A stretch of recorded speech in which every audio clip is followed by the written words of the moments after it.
Bonjour et bienvenue dans cette nouvelle vidéo sur la solubilité et l'extraction.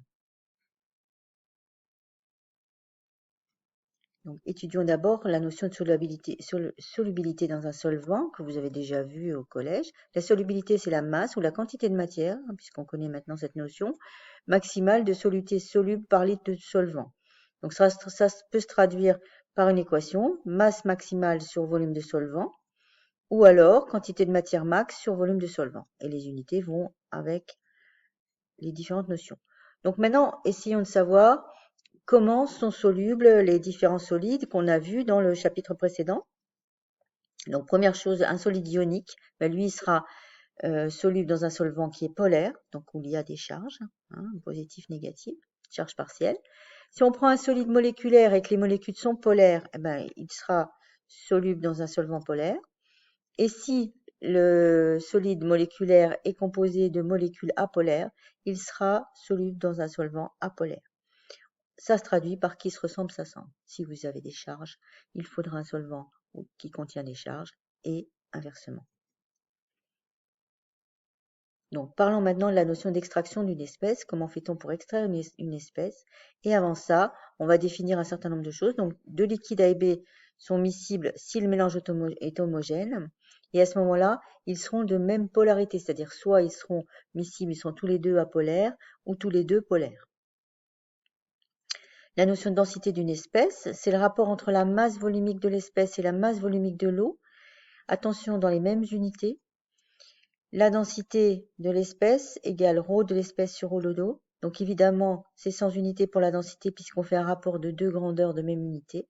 Et attention, il faudra donner les mêmes unités aux deux, soit kg par litre, soit grammes par décimètre cube, soit grammes par millilitre. Alors, étudions le principe de la séparation par extraction liquide-liquide. Donc, on a une solution qui contient des éléments bleus et des éléments rouges, et on veut extraire uniquement les éléments rouges. Donc, qu'est-ce qu'on fait? On dispose pour cela d'une solution organique à base d'huile pour les éléments rouges qui contient des molécules extractantes spécifiques aux molécules rouges, aux éléments rouges.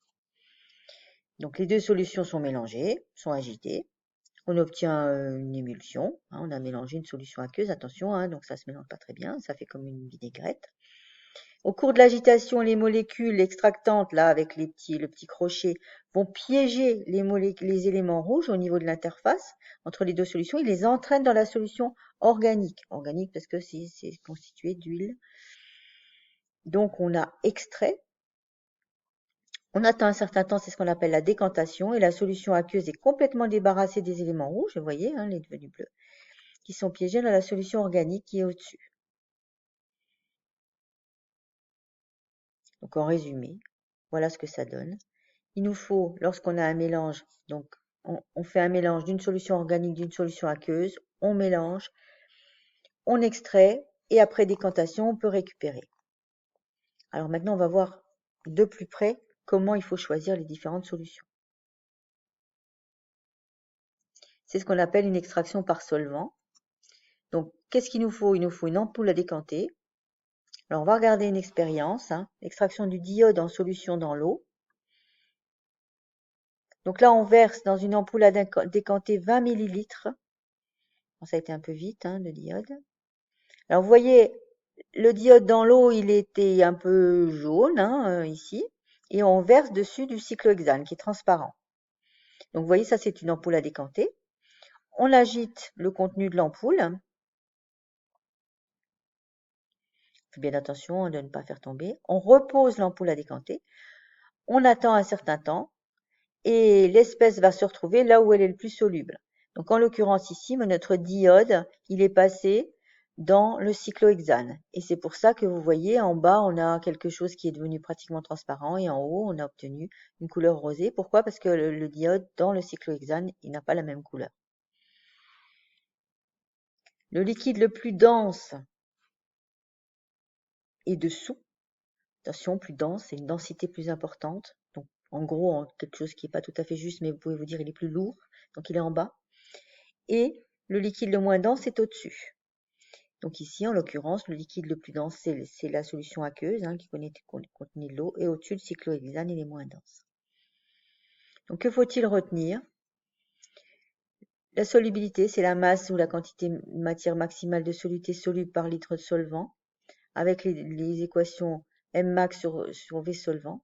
Ensuite, qui se ressemble s'assemble, c'est-à-dire que le solide ionique ou le solide moléculaire avec des molécules polaires seront solubles dans un solvant polaire, et le solide moléculaire avec des molécules apolaires seront solubles dans un solvant apolaire.